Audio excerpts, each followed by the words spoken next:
My drink and my two-step. Okay. Okay, that gospel spirit. Got my drink and my two-step on it.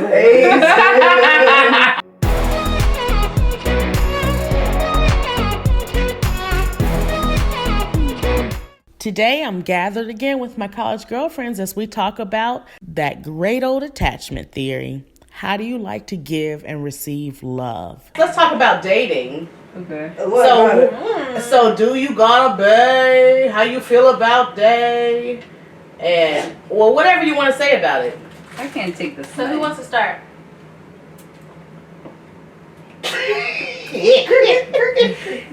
People who have baes in the room. Right, or rosters.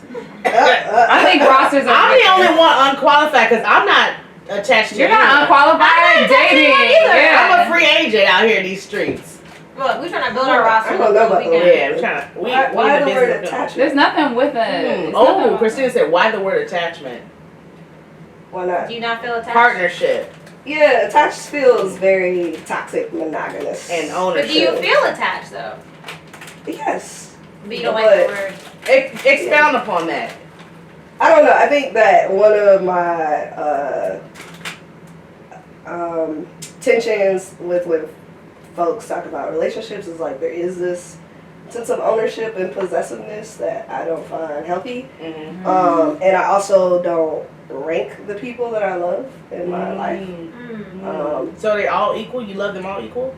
Yeah, I think that. Wow. How's that work? I think in Western society, we may folks is definitely ranked. This is fascinating. There's this really interesting article I read recently called "The Case Against Marriage," and it talks about how marriage isolates you from the people who are responsible for your like entire well-being because you end up way too dependent on this one person. And it's not about like separating your partnership from the world, but like integrating all of your relationships.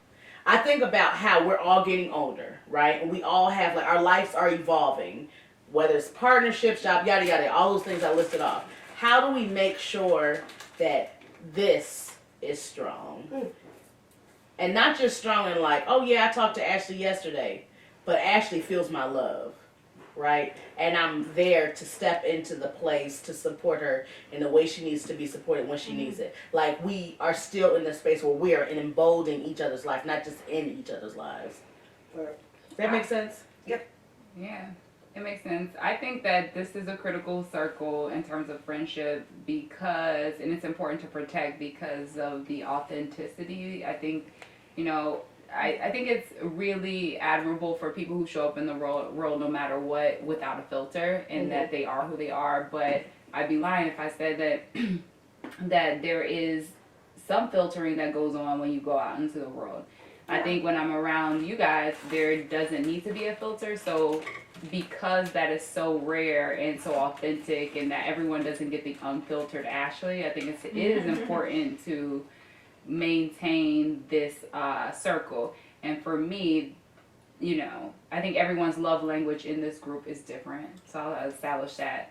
But and everyone's expectations are different. For me personally, in order to protect the authenticity of our friendship, I have to make sure me mentally, physically, and spiritually that I am 100% okay. And then I think that everyone in this circle has done a great job of like being supportive of whatever journey or stage I am in my journey. Because there are certain times in my journey where you guys have known I had to make a pit stop. I was in a relationship and that took me away from you guys early on, right out of college. And it may not have been like the best relationship, but you guys were still supportive of the relationship. And then, later on in my life, I'm thinking, last year or 2 years ago, I needed to just take time for myself. Like I wasn't in a relationship. I wasn't doing any extracurriculars. I actually was saying no to travel, no to extracurriculars. And you still showed up and you still were supportive when I needed it. So for me, like friendships they shouldn't feel like a burden. It shouldn't feel like, oh, I have to do something. Like, because I think what's really sacred about this group is that I don't have there's no pressure. Like, I don't feel a weight that if I haven't talked to you in a while that I need to come and talk to you. For me, my love language is when I'm present, I want to be 100% present. I don't need the constant touch base. And for me, I think you guys fulfill my cup every time we're present together. You're not on your phones. You're not on your laptops. I really appreciate that. So I would just say, like, I think to protect the authenticity that I feel within this group, for me, one big step, a part of that is me communicating to you guys what I need and making sure that I'm like mentally and emotionally healthy. Do you feel like your friends know how you want to receive love? What about your partner or your significant other? Do you prefer the word partner? Do you feel like you're attached? Let us know in the comments below and let's keep this conversation going. As always, if you like what you see here, press that like button and go ahead and subscribe to join our community because life is so much better with friends.